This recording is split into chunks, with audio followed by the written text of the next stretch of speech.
Congresswoman Cheney.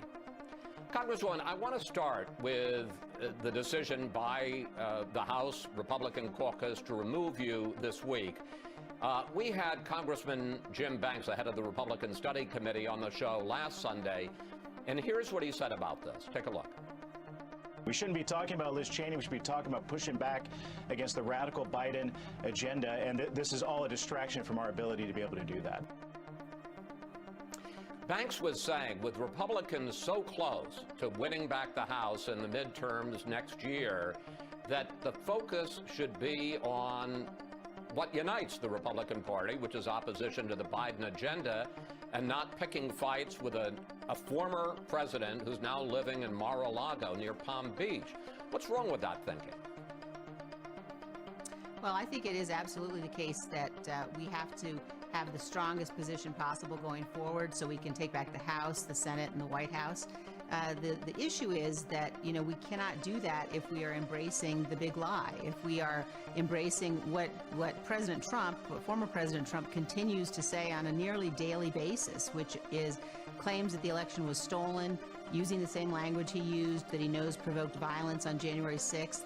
In order for us to be in the strongest possible position to be able to prevail, to be able to defeat the ideas that we see coming from the other side that are really bad for the country, we have to be a party that's based on a foundation of truth. And I'm not willing to be complicit or silent in the face of those lies coming from President Trump. But I guess the argument is, just as a practical politician, and you are a practical politician, what about the millions, tens of millions of Republican voters who still support Donald Trump? Why alienate them? I guess the question is, you know, just ignore him. Just don't take the bait and focus on your issues. He's living in Mar-a-Lago. Well, you know, I wish we could do that, Chris, but unfortunately, as I've said over the course of the last several weeks, former President Trump continues to be a real danger. What he's doing and what he's saying, his claims, his refusal to accept decisions by the courts, his claims continued as recently as yesterday that somehow this election was stolen. You know, what he's doing is he's causing people to believe that they can't count on our electoral process to actually convey the will of the people. You know, we have to be a nation of laws. If you continue to reject, if you reject the rulings of the courts, if you work against the rulings of our courts, then you really are at war with the Constitution. And he is a continuing danger to our system. Those millions of people that you mentioned who supported the president have been misled. They've been betrayed. And certainly as we see his continued action to attack our democracy, his continued refusal to accept the results of the last election, you see that ongoing danger. Congresswoman Elise Stefanik was elected on Friday to replace you as the number 3 Republican in the House leadership, and she wasted very little time in saying what she thinks about all this. Take a look. I support President Trump. Voters support President Trump. He is an important voice in our Republican Party, and we look forward to working with him.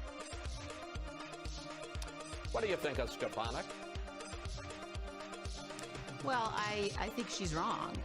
You know, when you have a former president who did what Donald Trump did, who provoked an attack on our Capitol to try to stop the counting of electoral votes, to try to steal the election, a former president who continues to threaten the democracy in the way that he is, he's forfeited his opportunity to.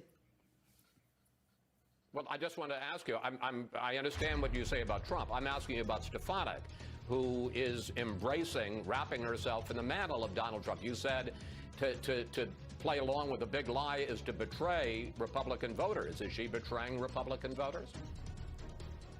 You know, what I said in my last remarks to the conference as chairwoman of the conference was that if they were looking for leaders who would be complicit in spreading the big lie, I wasn't their person, that there were plenty of other people who would do that. I think that it is fundamentally dangerous. I think it's wrong. And I think as Republicans, especially, we have a responsibility to stand up and to say we believe in the Constitution. We will fight for that. We will fight for the rule of law, and to build that foundation so that we can get back the voters we lost in 2020. I mean, that is really a key here. we lost the House, the Senate, and the White House while Donald Trump was president. We've got to get voters back so that we can get Republicans back into position where our policies are the ones that are in place, that frankly are the ones that are necessary for the future of the nation. During your round of interviews this week, you were also asked about House Republican leader Kevin McCarthy, and here's what you had to say about him. I think that he is not leading with principle right now. And I think that it's sad, and I think it's dangerous. When you talk about him being dangerous and the way he's leading the party, and I asked this about both McCarthy and Elise Stefanik, are they being complicit in what you consider the Trump lies? They are, and I'm not willing to do that. I think that there are some things that have to be bigger than party, that have to be bigger than partisanship. Our oath to the Constitution is one of those. I've worked in countries around the world where you don't have a peaceful transition of power. What's happening right now with Donald Trump and his continued attacks on the Constitution and the rule of law is dangerous, and we all have an obligation to stand up against that.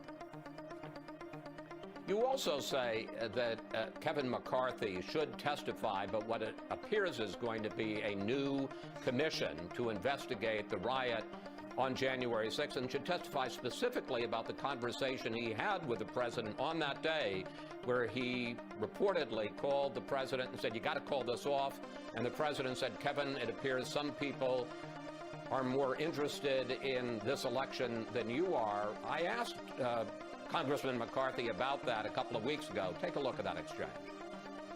Has the president ever reached out to you since that report came out to discuss what you and he talked about in the January 6th phone call? And did you say to him, "I can't because we're under oath"? No. That never happened. It's never happened. And you would never even close. And if it did happen, you would agree that would be witness tampering. Yeah, but never happened. Congresswoman, do you know anything about that, whether or not Kevin McCarthy and Donald Trump talked and the president tried to reach out to, in effect, get their story straight about what happened in that January 6th phone call?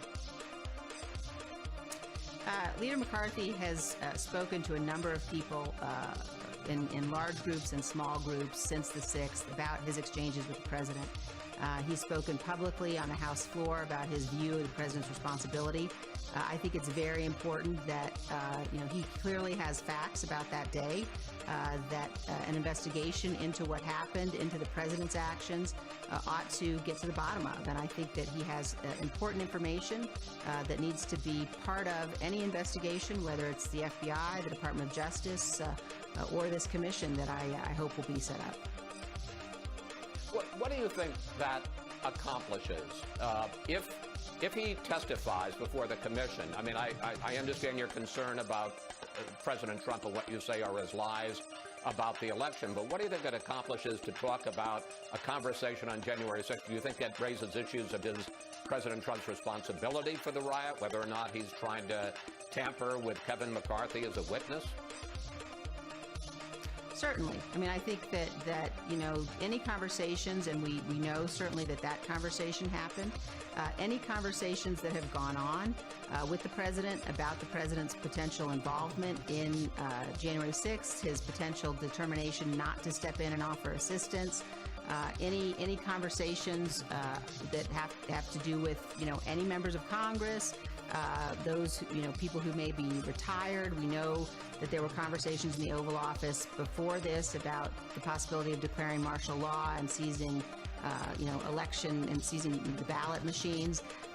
So I think that all of this really points to why it's so important that we have a commission. We've done that after Pearl Harbor. We did it after the Kennedy assassination. We did it after 9/11.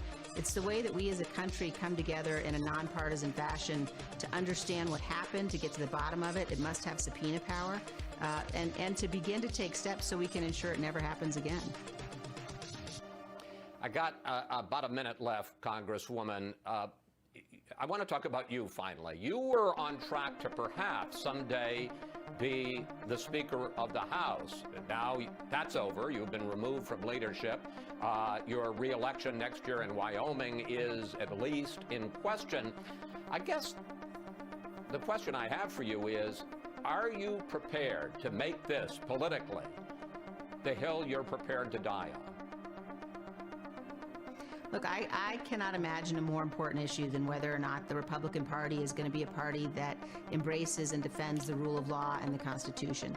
And I am firmly committed to being part of leading